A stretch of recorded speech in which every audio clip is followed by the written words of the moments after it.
The man who wants to be the next Vice President of the United States has been out campaigning today, but Tim Walz has once again forgotten who's been running the country for the last 4 years. Look, you all know it. We can't have 4 more years of this. We won't have 4 more years of it. We won't. You know, a lot of people are watching that and agree. They don't want 4 more years of this, which is why support for Kamala Harris is dropping. Just quickly on Tim Walz, because we have to call this out. He was out speaking in Green Bay in Wisconsin today, and just watch as he nods along in agreement as a top Harris-Walz surrogate, Tony Evers, says this about Donald Trump. Donald Trump and J.D. Vance are a dangerous threat to our country and our democracy. There have been 2 genuine attempts on Donald Trump's life, and the rhetoric does not stop. Finally, what do you make of the way Tim Walz exits the stage?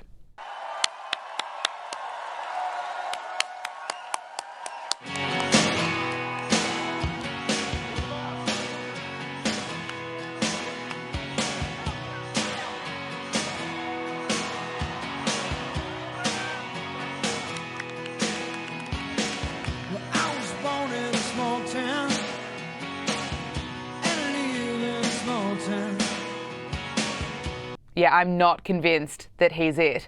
Now, Kamala Harris is trying to win over black male voters with a new policy promise of loans for entrepreneurs after polling found that she is losing support from black men. And look at the way the former President Barack Obama decided to lecture black men who may be daring to think for themselves and may be voting for Donald Trump. And you're coming up with all kinds of reasons and excuses.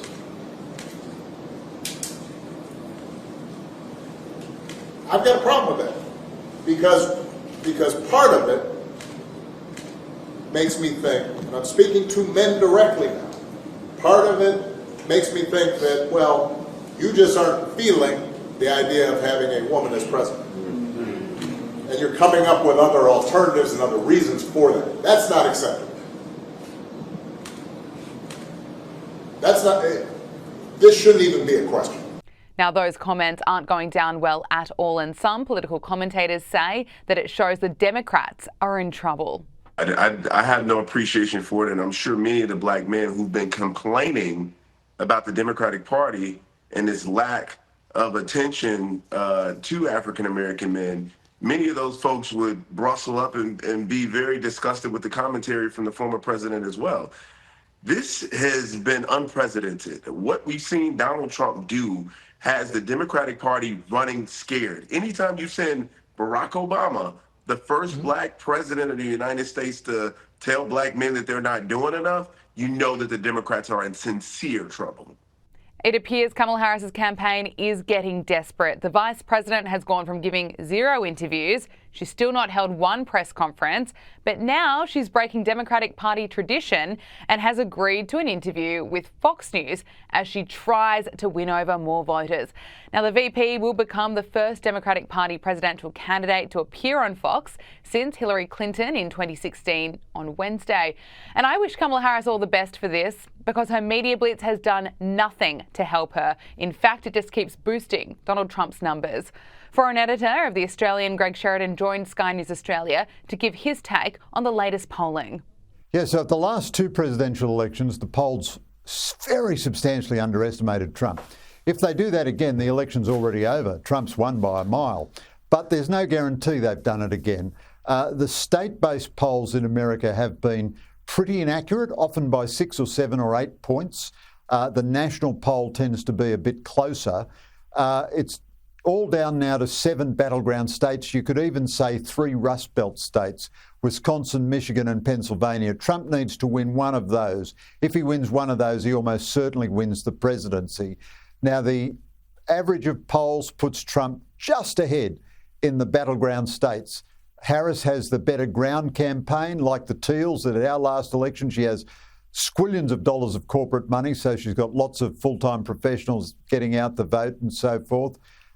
It's still intensely unpredictable, but because Trump seems to be edging ahead, I also strongly predict we'll get big October surprises and election day surprises from the Democrats. I would say an extravagant new legal action against Trump and some extravagant revelation which Trump doesn't have time to counter. Those tactics have proven ineffective for the Democrats so far, but even if they shift 50,000 votes, that could be the result. I think it's going to be a very fascinating day to watch, and my guess would be it all comes down to Pennsylvania. Yeah, like Florida, and I know you made that comparison, Florida back in the day in the Gore-Bush election. I loved neither candidate comes out looking great off the back of your piece, so your analysis of both of them. One, appalling performances in interviews recently. Two, in Trump, 20% of what he says is absolute rubbish. Yeah, 20% of what Trump says is crazy or nuts or lies. And Harris can't even do a sympathetic interview. I mean, John Howard wrote last weekend, these are two terrible candidates. They're not the people you'd choose to be President of the United States. I think, though, and this is a controversial judgment, Trump will spend a lot more money on defence than Biden did or than Harris would.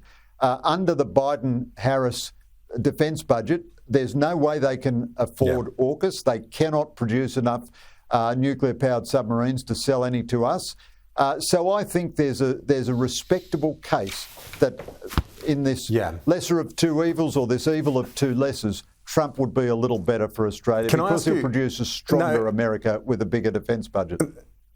No, I enjoyed reading your piece, and that conclusion I thought made, there's definitely a common sense, and as with most of your judgments, there was a justification for it. Let me ask you though, I want to get you to, if I go the devil's advocate, what happens if Trump, the transactional Trump, say offloads Taiwan to China as part of a grand deal? Is that a possibility? Yeah, that is a possibility, and that would be a disaster. Disastrous possibilities are available under either scenario.